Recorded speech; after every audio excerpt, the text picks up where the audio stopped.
Bonjour mes amis, j'espère que vous allez bien. Nouvelle vidéo du film du Vidéo Club et pour cette nouvelle vidéo, je vais vous parler d'un excellent film d'horreur de science-fiction qui a remporté le Avoriaz de 1992. Je vais vous parler du film Le voleur de tête. Donc, c'est parti. It's a monster. And Ray Don Chong is the detective who must find him. Oh my god.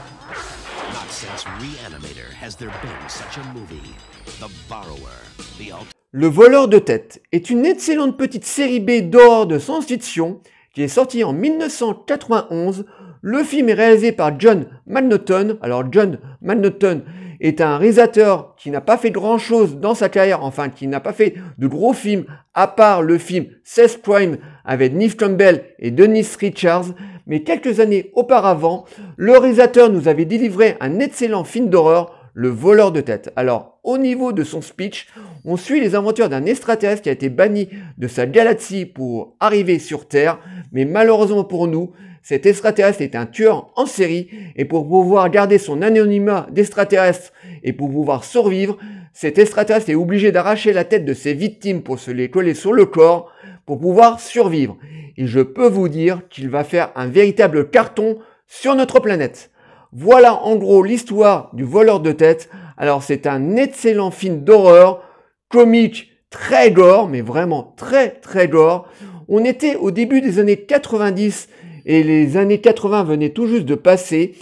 Le slasher commençait à se faire vraiment très vieux, voilà, on avait encore des slashers qui sortaient, mais voilà, c'était vraiment un style qui était essoufflé. Et dans les années 90, il y avait des réalisateurs, producteurs comme Brian Yuzna qui commençaient à révolutionner un petit peu le cinéma d'horreur avec des films très gore, avec un humour très pince sans rire, vraiment très dérangeant, comme par exemple Brian Yuzna nous a réalisé et produit des films comme The Society ou Le Dentiste, comme ça, qui étaient quand même des films très gore, voilà, très visuels, voilà, très dérangeants. Et Le voleur de tête, à chaque coup que je le vois, me fait penser horriblement à des productions de Brian Yuzna. Donc on est totalement dans ce genre de film. Donc un film très gore, avec énormément de mises à mort, de très belles mises à mort d'ailleurs.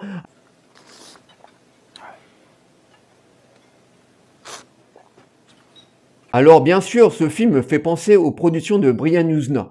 Mais en termes de son histoire, ce film me fait penser aussi à un autre film de science-fiction qui est sorti en 1988, qui a décroché lui aussi le festival d'Avoriaz de la même année. C'est le film Eden. Et dans le film Eden, on avait aussi un extraterrestre qui était sur Terre, mais lui, il avait plus la forme d'un espèce de verre qui rentrait dans le corps des humains pour pouvoir les contrôler.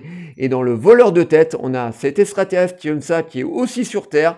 Et lui, pour garder son anonymat d'extraterrestre et pour pouvoir survivre, est obligé d'arracher la tête de ses victimes pour pouvoir survivre.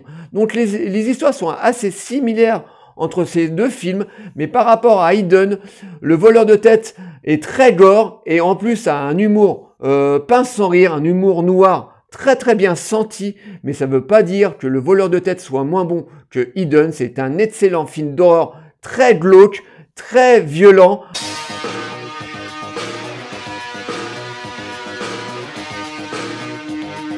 Alors on suit donc les aventures de cet extraterrestre comme ça qui est balancé sur notre planète en plus cet extraterrestre est un tueur en série, donc il va vite arriver dans la ville de Los Angeles et dans cette grande ville tentaculaire où il y a énormément de personnes, des personnes riches comme des personnes pauvres.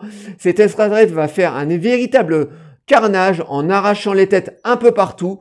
Bien entendu, la police va être au courant qu'il y a un tueur en série qui arrache des têtes. Donc, on va avoir deux policiers qui vont mener l'enquête et l'extraterrestre va leur filer entre les doigts pendant tout le long du film et il va commettre des crimes horribles. Alors, en termes de mise à mort, en termes de maquillage et d'animatronics, je peux vous dire qu'on a du très bon travail, vraiment de très beau maquillage. On a énormément d'hémoglobine, ça gicle dans tous les sens.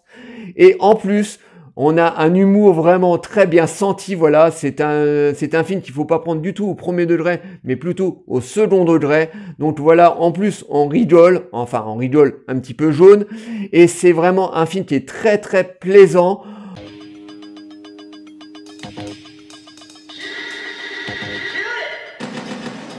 Au niveau de son casting, on retrouve énormément de gueules cassées des années 80 à 90. Par exemple, on retrouve l'acteur Tom Tutsi. Alors Tom Tutsi était un acteur qui a joué dans beaucoup de séries B dans les années 80-90, beaucoup de films d'horreur ou de films fantastiques. C'était un acteur qui a une gueule assez particulière comme ça. Il a joué énormément de rôles de salauds. Par exemple, il avait joué aussi dans les films de Rob Zombie, Devil Reject. Et là, l'acteur joue l'un des acteurs qui joue le rôle des extraterrestres, comme c'est un extraterrestre qui change en permanence de tête. Donc on a eu beaucoup d'acteurs qui ont joué le rôle des extraterrestres, et l'acteur est vraiment excellent. En face de lui, on retrouve l'actrice Rae Dawn Chang. Alors j'espère que j'ai bien dit son nom. Donc c'est une actrice qu'on a vue aussi dans beaucoup de films dans les années 80. Par exemple, elle avait joué dans le film de Commando avec Arnold Schwarzenegger. Elle avait aussi joué dans le film Dark Side, un film d'horreur à sketch. Et là, l'actrice joue le rôle d'un des policiers qui est à la poursuite de ces extraterrestres. Donc l'actrice est vraiment très très belle. Voilà, c'est une métisse vraiment très grande, et elle joue vraiment très très bien cet inspecteur de police.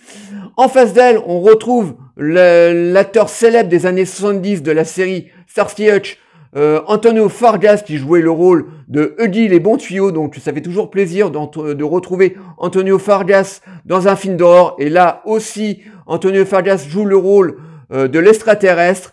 Et moi, ça faisait vraiment plaisir de retrouver cet acteur qui a aussi une gueule assez particulière, parce que dans Starsky Hutch, il jouait le rôle d'un indique qui aidait les deux policiers dans leur enquête, et Antonio Fargas, c'est pareil, il a une silhouette assez particulière. Il est très grand, très mince, et vraiment il a un charisme incroyable devant l'écran. Et tous ces acteurs dont jouent dans ce merveilleux film d'horreur. The genre is hot again. Isn't that something? Now, from the critically acclaimed director of Henry, Portrait of a Serial Très gore, donc avec ces extraterrestres comme ça qui créent des meurtres un peu partout au sein de Los Angeles, donc dans cette ville très tentaculaire, très noire, vraiment très mystérieuse. Voilà, c'est une ville que j'aimerais énormément visiter un jour dans ma vie, si j'ai l'occasion bien sûr. Mais c'est une ville, moi, qui me fascine énormément, et qui est vraiment un lieu vraiment très particulier pour des films d'horreur. Et là, franchement, la ville est vraiment très très bien choisie pour ce film d'horreur. Donc, si vous aimez les films d'horreur très très gore, avec un humour noir, style les productions de Brian Yuzna, je pense que ce film est pour vous. Et vraiment, c'est un film, certes, qui est très gore, mais qui est très très plaisant. Voilà, on a un humour pince sans rire, vraiment très très bien venu. Donc, je ne peux que vous conseiller ce petit film d'horreur qui a décroché quand même tout de même le prix de Avoriaz en 1992, et qui se rapproche bien entendu du film Hidden, comme je vous ai dit en début de vidéo. Donc c'est un excellent petit film d'horreur. Alors je sais pas si on peut le trouver sur YouTube, parce que très souvent je demande à mes abonnés d'aller voir, de jeter un petit coup d'œil sur YouTube par rapport à des petits films d'horreur, parce que des fois on peut les trouver, voilà, en version intégrale. Donc là, je sais pas s'il est dispo sur YouTube. Sinon, essayez de vous dégoter en DVD, parce que il est sorti en DVD. D'ailleurs, je l'ai aussi là. Voilà.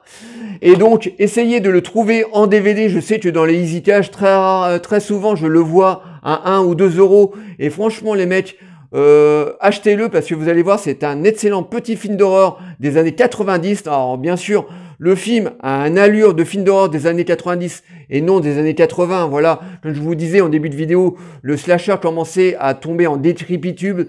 Le style ne marchait vraiment plus du tout. On avait eu énormément de Vendredi 13, énormément de Halloween, de Chucky, et donc il fallait que le film d'horreur comme ça se réinvente un petit peu. Et donc des producteurs et réalisateurs comme Brian Yuzna sont arrivés et ont redynamité un petit peu le style horreur en donnant leur film assez glauque et très très violent et très très sanglant avec des extraterrestres. C'était souvent des extraterrestres dans ce genre de production comme ça, qui étaient assez sadiques et qui réanimaient un petit peu le film d'horreur. Donc si vous aimez tous ces genres de productions là un peu malsaines, je pense que ce film est pour vous. Mais c'est un excellent film d'horreur que je vous conseille. Voilà, j'espère que cette petite vidéo vous aura plu. Likez, délikez, abonnez-vous, je sais même plus mon petit speech de fin. N'hésitez pas à m'envoyer des messages sur ce film, je vous répondrai toujours avec plaisir. Et je vous dis à très très bientôt. Ciao les amis.